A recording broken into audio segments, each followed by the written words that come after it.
সবাইকে জানাই শুভ নববৎসরের প্রীতি ও শুভেচ্ছা। বড়দেরকে জানাই আমার প্রণাম আর ছোটদেরকে জানাই আমার ভালোবাসা। তো 3 দিন আগেই তো চলে গিয়েছে পয়লা বৈশাখ, তবে তোমাদের সাথে কিন্তু কোনো ভিডিও শেয়ার করা হয়ে ওঠেনি, একটু দেরি হয়ে গেল। তো চলো পয়লা বৈশাখের দিন দুপুরের লাঞ্চে কি বানিয়েছিলাম সেটাই তোমাদের সাথে শেয়ার করি। দুপুরের লাঞ্চটা ছিল একদমই সিম্পল, তবে আমি মাকে একটু হাতে হাতে হেল্প করে দিচ্ছিলাম, রান্নাটা তো মাই করবে।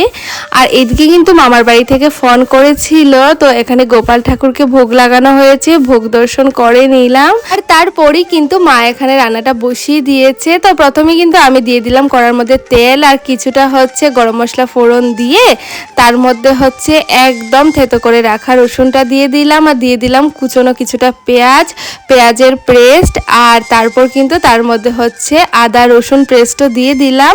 এবার তার মধ্যে একে একে হচ্ছে সমস্ত মশলাগুলো দিয়ে দিয়েছিলাম, লবণ, হলুদ, কাশ্মীরি লঙ্কার গুঁড়ো, জিরে গুঁড়ো, ধনে গুঁড়ো দিয়ে হচ্ছে পেঁয়াজটাকে ভালো করে একটু সময় ধরে কষে নেব। আর আগেই কিন্তু মাটনটাকে ভালো করে ম্যারিনেশন করে রেখে দিয়েছিলাম, এবার কিন্তু এটা দিয়ে দিলাম। তবে দইটা কিন্তু দেইনি, কারণ মা না মাটন বলো চিকেন বলো কিছুর মধ্যে দইটা দিলে একদমই পছন্দ করে না খেতে, তাই আর সেটা দেইনি। এমনিতেও আমাদের ঘরে ভালো কিছু হলে মাই সবসময় রান্নাবান্না করে, তবে আজকে যেহেতু পয়লা বৈশাখ পুজো দিয়ে আসতে আসতে একটু দেরি হয়ে গেছে মার, তাই আমি কিন্তু আজকে মাকে একটু হাতে হাতে হেল্প করে দিচ্ছিলাম।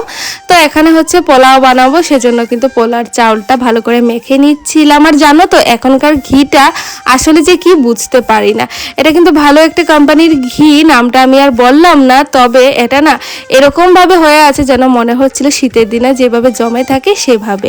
বুঝতেই পারছি না এটা কি এখন ঘি দিচ্ছে না অন্য কিছু। যাই হোক, এখানে কিন্তু পোলাওটা বসানো হয়ে গেছে। আর আমাদের ঘরে কোনো ভালো কিছু হলে, কিছু হোক আর না হোক, পোলাওটা হবেই, কারণ আমাদের ঘরে সবাই কিন্তু পোলাও খেতে খুব ভালোবাসে। তো তার মধ্যে দেখো এদিকে কিন্তু মাটনটা সেদ্ধ হয়ে গেল। এবার কিন্তু একটু বেশি করে ঝোল দিয়ে তার মধ্যে গরম মশলা দিয়ে দিলাম, প্রায় আরও 10-15 মিনিট মতো ভালো করে ফুটিয়ে নিলে কিন্তু মাটনটা ভালো করে সেদ্ধ হয়ে যাবে আর এটাও হয়ে যাবে। আর এইদিকে কিন্তু কুমড়ি আর তার সাথে কিন্তু আলু বড়া মা গরম গরম একদম ভেজে নিয়েছে। তো এখন হচ্ছে বাবার জন্য একদম সুন্দর করে থালাটাকে সাজিয়ে নিচ্ছি। যাই হোক, আজকে পয়লা বৈশাখ, একটু সুন্দর করে সাজিয়ে গুজিয়ে দিলে কিন্তু খেতেও ভালো লাগে। আর আজকে তো একদমই সিম্পল মেনু, তোমরা দেখতেই পাচ্ছ। তো এখানে দেখো সমস্ত কিছু দিয়ে থালটাকে সুন্দর করে সাজিয়ে নিয়েছি। এবার কিন্তু আমিও খেতে বসে গেছি। তো ছিল হচ্ছে পোলাও, তার সাথে 2 রকমের ভাজা। আর এই ভাজার সাথে না আমি না একদম কাঁচা লঙ্কাটাকে একদম ভালো করে মেখে খেতে আমার খুব ভালো লাগে, কারণ পোলাওটা তো একটু মিষ্টি মিষ্টি হয়, তার সাথে কাঁচা লঙ্কার যে ঝালটা দিয়ে খেতে জাস্ট দারুণ লাগে। তো তার সাথে একটু কাঁচা পেঁয়াজও নিয়েছি। উফ, এই যে খাওয়াটা জাস্ট দারুণ লাগে। আমি তো ভাজা দিয়ে অনেকটা খেয়ে নিয়েছি আর পেট তো একদম ভরে গেছে।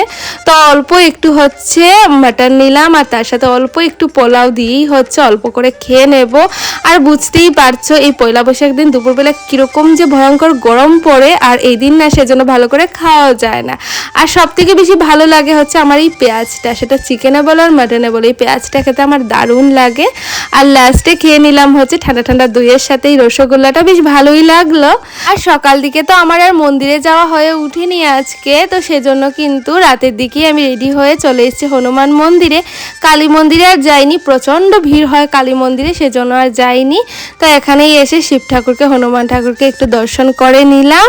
তো এইভাবেই কিন্তু এবারের যে পয়লা বৈশাখটা খুব সুন্দরভাবে কাটিয়ে দিয়েছি। চলো টাটা, দেখা হচ্ছে নেক্সট ব্লগে।